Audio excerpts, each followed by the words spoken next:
itulah isu DAP. Isu yang latest ni keluar, amanah pun, Presiden PAS kata, amanah pun adalah produk of DAP.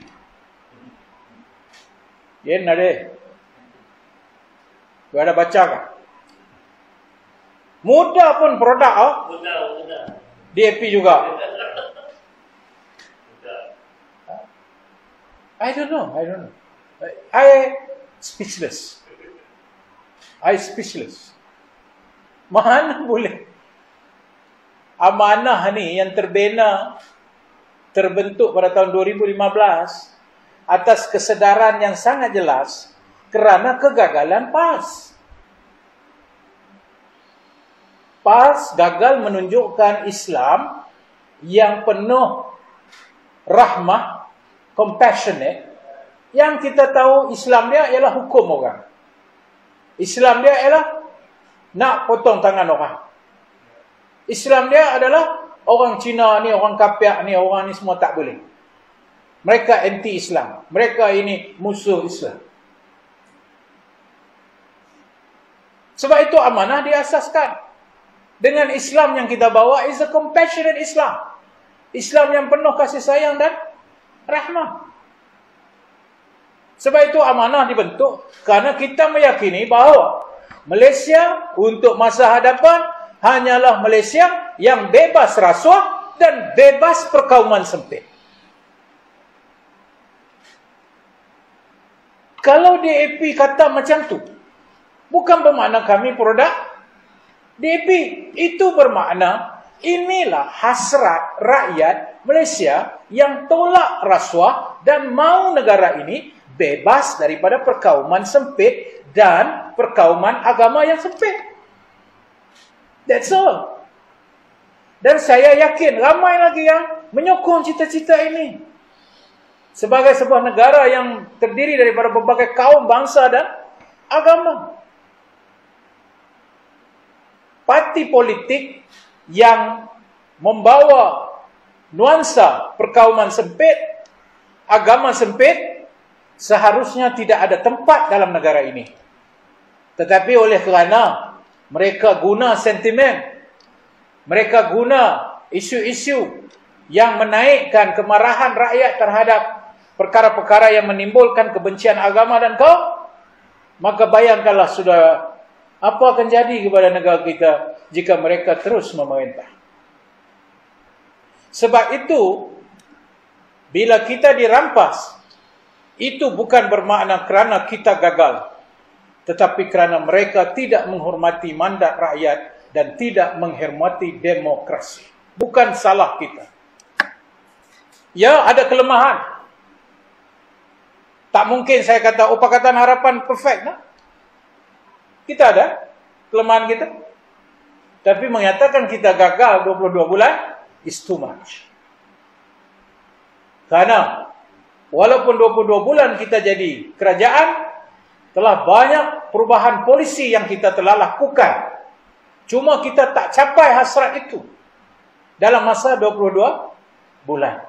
Saya boleh bagi contoh sebagai menteri dulu yang bertanggungjawab kepada tabung haji. Mungkin bagi orang bukan Islam tak tahu how tabung haji is so important to the Muslim. Because the whole stakeholder yang merupakan pendeposit adalah 100% Muslim.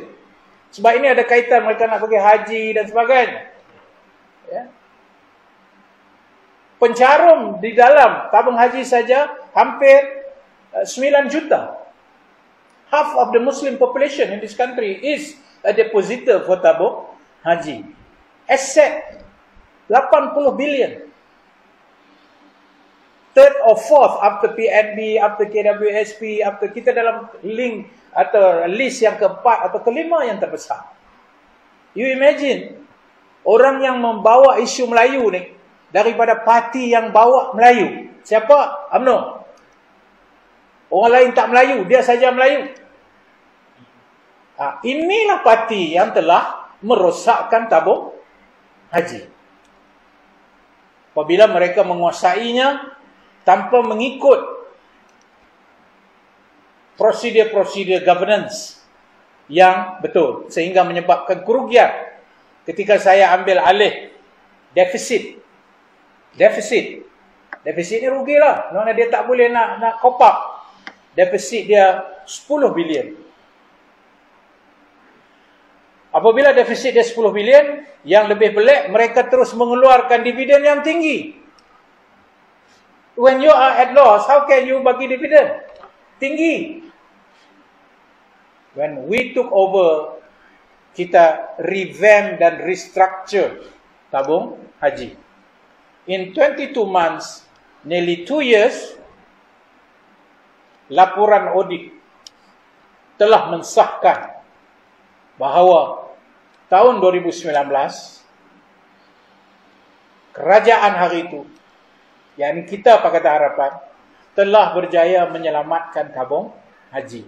Jikalau tidak berlaku penstrukturan semula, pastinya tabung haji akan terus mengalami defisit. Siapa kata kita gagal? Tajuk kita malam ini, keterancaman Melayu. Siapa kata kita menggadaikan maruah orang Islam Melayu? Bahkan kita berjaya memartabatkan tabung haji kembali semula ke landasannya yang betul. What failure are you talking about? Apa kegagalan yang cakap ini?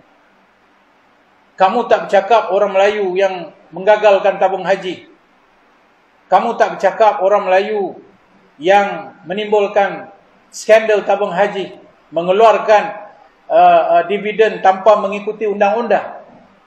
Walaupun rugi, keluar juga. Kamu tidak bincang bagaimana defisit tabung haji semakin menurun. Kamu tak bincang bagaimana 9 juta para pendeposit berada dalam keadaan bahaya. Tapi bila kami pulih tabung haji, kamu kata Pakatan Harapan tak bela Melayu Islam ni. Ini politik songsang ni. Dia sudah jadi terbalik. Yang bela jadi anti, yang merosakkan jadi hero. This has to stop. Saya Menteri, satu akta yang kita buat di Parlimen. Nama dia Akta Profession Guaman Syar'i. You know, you have the Syariah lawyers. You have the civil lawyers. Syariah lawyer dulu, dia tidak ada badan yang nak kawal dia. Professionally. Macam adanya lawyer civil. Dia ada bar council. Syariah dia tidak ada bar council. You imagine ni yang nak bela Islam ni, nak bela Melayu ni. Peguam you tak boleh bela. Macam mana peguam ni nak bela Islam di Mahkamah Islam kalau you tak bela dia? Saya jadi menteri 22 bulan saja. Pada 2019 Oktober, kita berjaya memperkenalkan akta, iaitu nama dia Akta Profession Guaman Syar'i. I'm telling you this so that you understand. Kalau saya anti-Islam, anti-Melayu, tak bela Melayu, kenapa saya nak buat ni semua? Because pembelaan itu bermakna you bagi dia ruang secara profesional yang diperuntukkan oleh undang-undang. And 2019, and untuk pengetahuan rakan-rakan yang mendengar ceramah kita malam ini, selama berbelas tahun undang-undang ini gagal dibawa oleh UMNO yang menterinya dulu dari UMNO. 12 tahun lebih tak boleh bawa. Saya tak sampai 2 tahun sudah lulus di Parlimen. Tell me, where do I fail? You berbelah tahun you tak boleh bawa ke Parlimen. I tak sampai 2 tahun I boleh lulus bawa dan dilulus tau. Dan telah digazetkan. You buka Akta Profession Guaman Syar'i 2019. Mana itulah masanya yang kita telah bawa dan telah digazetkan. Beberapa belas tahun kamu gagal untuk membela para peguam syar'i, syariah lawyers. Saya tak sampai 2 tahun boleh buat akta untuk menjaga profesionalism mereka. Tell me rakyat Malaysia, how can you say I fail? And how can you say they are better than me? Ni, negara kita dah jadi songsang. Berbelah tahun kawan ni tak dapat bela para peguam syar'i, bagus. Kita tak sampai 2 tahun boleh buat satu akta supaya bela peguam-peguam syar'i, oh, fail. Something wrong with our people. Something wrong. They have poisoned to the extent that we cannot differentiate between what is good and what is bad. Rosak negara tuan-tuan. Jadi saudara-saudara, 22 bulan, apa kita boleh buat? Dan kita telah merancang dasar Islam semasa saya menjadi menteri yang berasaskan kepada dasar compassionate. Mana saya bukan cakap retorik. Saya sudah bertemu dengan raja-raja Melayu. Saya bertemu dengan semua stakeholder yang ada kuasa di dalam bidang pentadbiran Islam, baik di peringkat negeri maupun di peringkat federal. Dan mereka telah menerima dasar compassionate ini, yang kemudiannya diluluskan oleh Kabinet pada 2019. Untuk bajet 2020, kita telah dapat bajet 10 juta supaya dasar ini diketengahkan kepada seluruh rakyat Malaysia, supaya Islam itu dilihat sebagai Islam yang compassionate, Islam yang mengambil kira kepelbagaian kaum dalam negara ini, serta undang-undang yang ada, dan Islam sebagai agama resmi, persekutuan dan agama lain bebas untuk diamalkan. How can you say I fail if you did not give me the chance to implement it, while I have been endorsed by the Rulers Council and the Cabinet that this is the policy of the nation? How can you say I fail? Wahai orang Melayu khususnya, kenapa anda kata saya gagal? Hari ini kita tanyalah dekat Menteri Agama ini, apa dasarnya? Tak tahu. Apa yang dia guna untuk memastikan keterangkuman kaum dan sebagainya, sehingga Islam sebagai agama resmi itu benar-benar dilihat dan dihormati sebagai agama resmi? Apa dia buat? Tak tahu. And yet dia kata dia lagi bagus. Apa ini? What happened to us?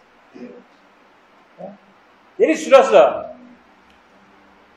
we did not fail. We were robbed. Kita tidak pernah gagal. Kita telah dirompak di siang-siang hari. Pengkhianatan yang berlaku itu hari ini di atas nama kaum, di atas nama agama yang sempit, mereka mentadbir sekali lagi. Dan mereka nak kekal fokus berkuasa. Dan sebab itu kita tengok 2 tahun mereka menjadi kerajaan, Perikatan Nasional, dan juga diskongkol oleh UMNO dan juga PAS. Huru-hara negara dibuatnya. Pelabur asing lari. Kenapa mereka lari, saudara-saudara? Sebab dia tak percaya kepada undang-undang yang ada. Kerana undang-undang kita double standard. Undang-undang yang dikatakan undang-undang kayangan. Undang-undang VIP, maknanya VIP lepas, rakyat kena. Undang-undang yang tidak memberi jaminan kepada pelabur kalau berlaku apa-apa, di mana dia akan dibela oleh undang-undang kalau dia melihat berlakunya diskriminasi di dalam pelaksanaan undang-undang. Pelabur lari. Isu yang mereka mainkan sentimen perkauman masa kita jadi kerajaan, mereka tak dapat selesainya hari ini. Isu adib selesai. Tapi itulah yang mereka guna untuk menaikkan semangat kebencian orang Melayu, orang gagal. Yang mereka heboh bising-bising waktu itu. Mereka kata tentang isu Islam. PAS ni kata dia nak buat hudud. Saya jadi Menteri Agama, dia tanya Parlimen, saya kata ada perkara lain yang perlu kita tumpukan. Macam tadi, peguam-peguam tidak dibela, peguam syar'i. Hakim-hakim syar'i perlu dibuat pembelaan. Isu pentadbiran Islam yang undang-undang syariah dia itu berbeza antara satu negeri dengan satu enactment syariahnya berbeza antara satu negeri dengan satu negeri. Oh, dia kata, ini Pakatan Harapan tak mau buat hudud. Sekarang dia jadi kerajaan. Kita tanya, Inna deh, mana itu hudud? Hingga Mana? Pilek. Pasal apa? Pasal itu retorik saja. Dia pun tahu tak boleh buat. Dia sudah tahu tak boleh buat, tapi dia bercakap juga pasal guna sentimen kasih orang marah sama kita. Apa polisi dia hari ini? Kita pun tak tahu.